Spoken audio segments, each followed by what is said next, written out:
What's going on, guys? I just got dropped off at Horn shop. We're gonna go check out on the M5. We did coilovers.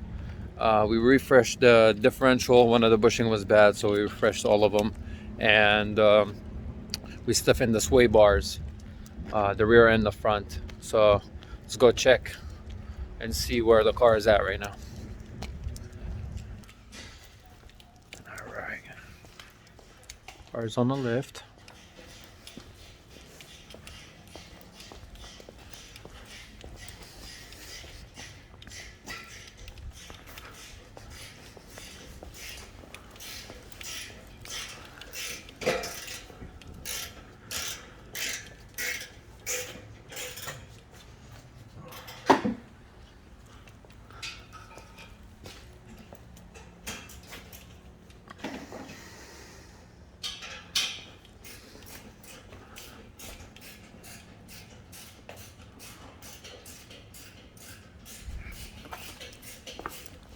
This is the old setup that I had. It was Dynon springs on Coney shocks.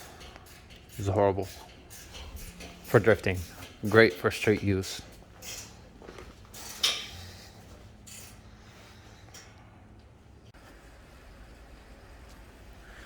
All right, let's see where it's gonna sit.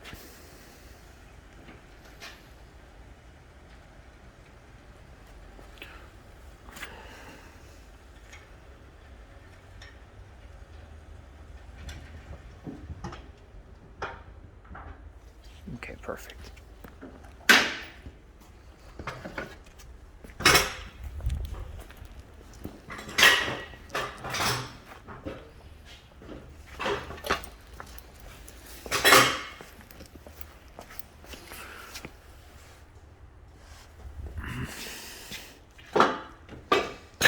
All right, guys, so we picked up the car from Horn. Coilovers are installed. It feels a lot better. It's stiff. I stiffened the rear sway bars and the front sway bars as well. So the car feels like a whole new car right now. So I'm on my way right now to the alignment shop. LSD Performance is gonna do the alignment on the car. So we'll see what happens. I'll catch up with you guys over there at the shop.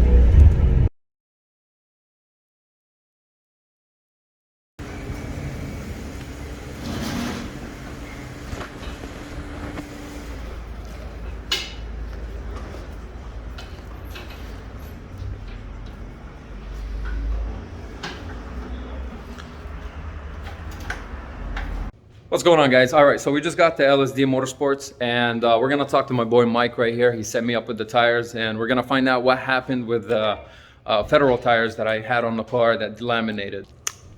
What's going on, guys? So we are working with a new tire for this this run. We switched over to the Accelera Fi, which is just a good economy entry-level tire. A lot of guys drift on them because they make the sizes that are popular for certain wheels at a really affordable price, and they're pretty readily available.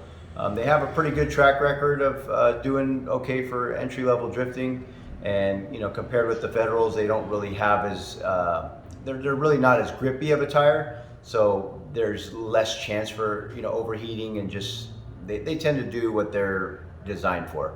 That being said, it looks like looking at these Federals that came off the car, it looks like it was part of a bad batch, a little Q&A issue over in Taiwan, and several people had mentioned to us about having a delamination issue, which has really never been a thing before, not something commonly associated with Federal.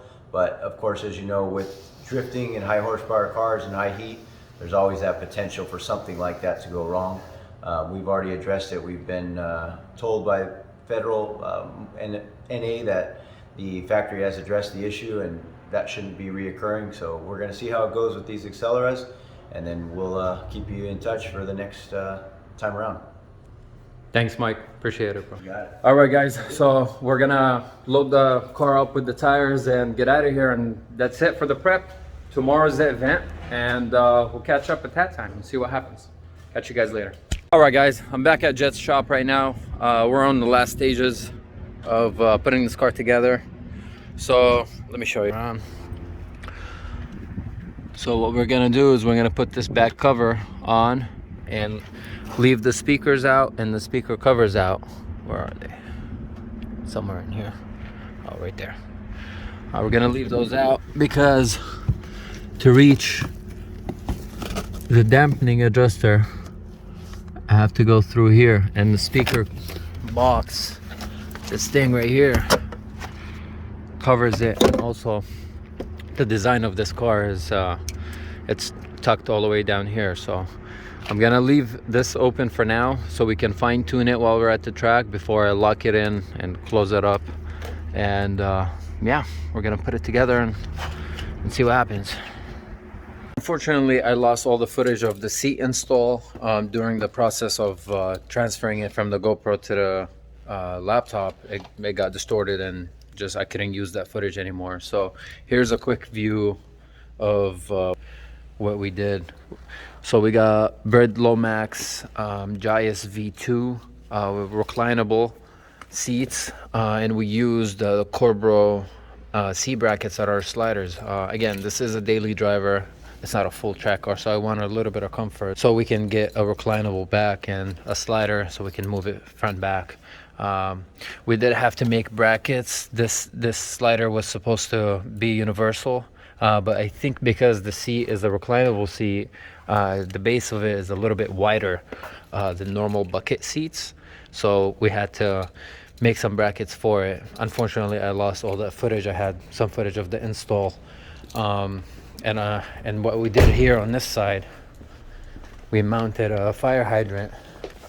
So what we did, it's kind of dark in here. Let me see. All right. So I moved this panel right here, and we were able to bolt it where existing bolt on the car, so we didn't have to cut or do anything. And I used this cup holder, aftermarket cup holder, to hold it in place on the bottom, and then we just put a screw on the bracket right here where a pre-existing screw, so we didn't have to cut or fabricate or do anything like that. And this actually passed tech, so we were good with that. Also, I was very lucky to find this seat because it's the same color combination as the interior of the car. It's black and blue, which is the rest of the car is black and blue, so it looks pretty cool. All right, guys, last piece of the puzzle: helmet. I was looking over the spec sheet for the event and found out that my helmet does not comply because it's not SA certified. So shout out to G-Force for overnighting this helmet to me, because they just really saved the day. So let's open this one. Check it out.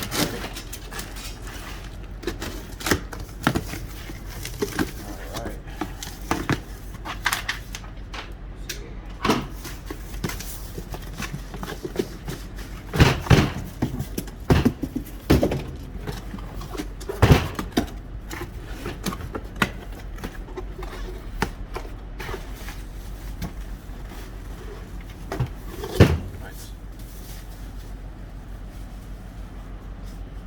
Comes with extra padding too. Cool.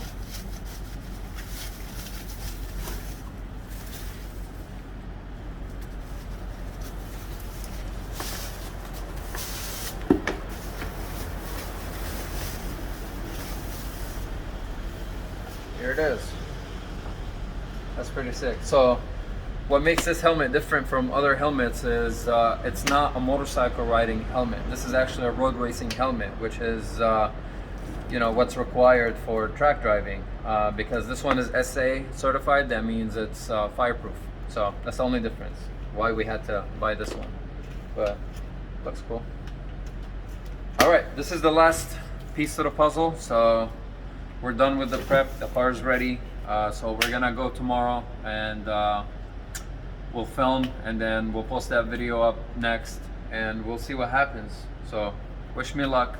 See you guys later. Please don't forget to subscribe, hit the like button to catch up with the next video.